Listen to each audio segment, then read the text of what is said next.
Assalamualaikum warahmatullahi wabarakatuh. Bapak Ibu guru hebat, perkenalkan nama saya Carolina Bukit. Pada aksi nyata kali ini, saya akan berbagi tentang pemahaman mengenai Merdeka Belajar. Topik yang pertama adalah pemahaman gagasan dan prinsip pendidikan berdasarkan Ki Hajar Dewantara. Modul Merdeka Belajar ada 5, yaitu yang pertama mengenali dan memahami diri sebagai pendidik, kedua mendidik dan mengajar, ketiga mendampingi murid dengan utuh dan menyeluruh, keempat mendidik dan melatih kecerdasan budi pekerti, dan yang kelima adalah pendidikan yang menghantarkan keselamatan dan kebahagiaan. Bagaimana mengenali dan memahami diri sebagai pendidik? Pertama, yaitu merefleksikan diri dan peran sebagai pendidik, kemudian memproyeksikan diri sebagai guru di masa depan. Mengenali diri dan peran seperti apakah saya? Nah, manusia merdeka yaitu hidupnya bersandar pada kekuatan sendiri baik lahir dan batin, tidak tergantung pada orang lain. Ini menurut Ki Hajar Dewantara. Sehingga untuk mengenali karakter siswa, kita harus dapat memahami bagaimana bakat dan minat anak sehingga kita dapat berperan menjadi guru yang memerdekakan murid serta akan terus belajar untuk menghantarkan murid yang merdeka belajar. Apa peran saya sebagai guru? Menurut Ki Hajar Dewantara, anak-anak itu hidup dan tumbuh sesuai kodratnya sendiri. Pendidik dapat merawat dan menuntun tumbuhnya kodrat tersebut. Nah, kita guru akan memotivasi dan memfasilitasi murid untuk terus dapat mengembangkan bakat dan minat yang ia senangi sehingga murid akan berkembang sesuai dengan kodratnya. Ingin menjadi guru seperti apakah kita? Nah, menurut Ki Hajar Dewantara, ingarso sung tulodo ing madya mangun karso dan tut uri handayani, di mana ini akan mencerminkan bahwa kita guru akan memiliki pemahaman yang jelas tentang potensi yang dimilikinya sehingga dapat mengoptimalkan perannya sebagai guru yang paham akan kebutuhan muridnya. Inilah hakikat guru yang mampu memerdekakan muridnya. Mendidik dan mengajar. Nah, di sini terdapat 3 topik. Yang pertama, mendidik menyeluruh, pendidikan selama 1 abad, dan yang terakhir yaitu menjadi manusia secara utuh.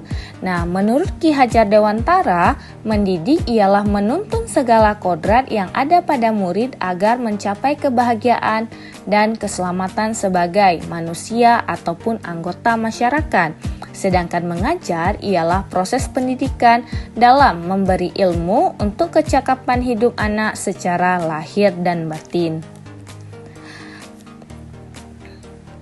Mendampingi murid dengan utuh dan menyeluruh terbagi atas 2, yaitu di mana mengenai kodrat murid dan trikon.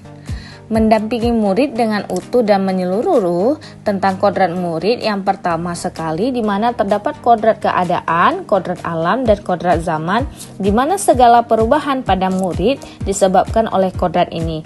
Sehingga tugas guru kita agar memastikan seluruh dimensi diri dalam kehidupan murid bisa dikenali, digali, dan dikembangkan.